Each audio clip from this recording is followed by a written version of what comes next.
Hello నమస్తే welcome to YoYo Cine Talkies. Pushpa 2 సినిమాను మొదటి నుంచి లీకులు వెంటాడుతూనే ఉన్నాయి. అల్లు అర్జున్ లుక్ కూడా ప్రకటన కంటే ముందే వైరల్ అయింది. ఆ తర్వాత రష్మిక లుక్ సైతం. ఇక తాజాగా Sreeleela item song making pic కూడా బయటకు వచ్చింది. అయితే మూవీ టీం హైప్ కోసం ఇలా చేస్తున్నారా లేక నిజంగానే ఎవరైనా లీక్ చేస్తున్నారో తెలియదు కానీ ఇప్పుడు అందరి చూపు ఈ సినిమా పైనే ఉంది. అప్పుడే పుష్ప గాడి జాతర మొదలైంది. ప్రమోషన్లతో అల్లు అర్జున్ అదరగొడుతున్నాడు. ఓ వైపు ఇంకా షూటింగ్ జరుగుతూనే ఉందని చెబుతున్నారు. ఇంకోవైపు ప్రమోషన్లు కూడా స్టార్ట్ చేసేశారు. ప్రస్తుతం ఐటెం సాంగ్ షూటింగ్ ఫైనల్ చేసే పనిలో ఉన్నారట సుకుమార్. ఈ సాంగ్ లో శ్రీలీలను తీసుకున్నారు. మొదట్లో శ్రద్ధా కపూర్ ని తీసుకోవాలని అనుకున్నా ఆమె ఎక్కువ రెమ్యునరేషన్ అడగడంతో చివరకు శ్రీలీలను తీసుకున్నారు. ఇప్పటికే రిలీజ్ అయిన లుక్ కూడా వైరల్ అవుతుంది. కానీ సమంత పార్ట్ 1 కు చేసినప్పుడు వచ్చినంత హైప్ అయితే రావట్లేదు.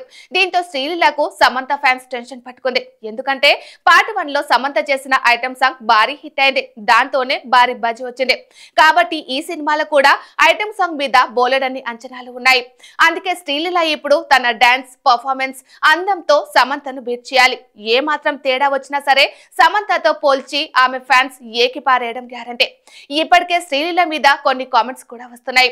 సమంత రేంజ్ లో కాకపోయినా శ్రీలీలకి కూడా యూత్ లో బాగానే ఫాలోయింగ్ ఉంది. పైగా ఐటెం సాంగ్ కోసం తన అందాలను ఆరపోయడానికి రెడీ అయినట్లు తెలుస్తుంది. ఇక ఆమె డాన్స్ గురించి ప్రత్యేకంగా చెప్పనక్కర్లేదు. మరి సమంతని ఆమె మరిపిస్తుందో లేదో చూడాలి మరి.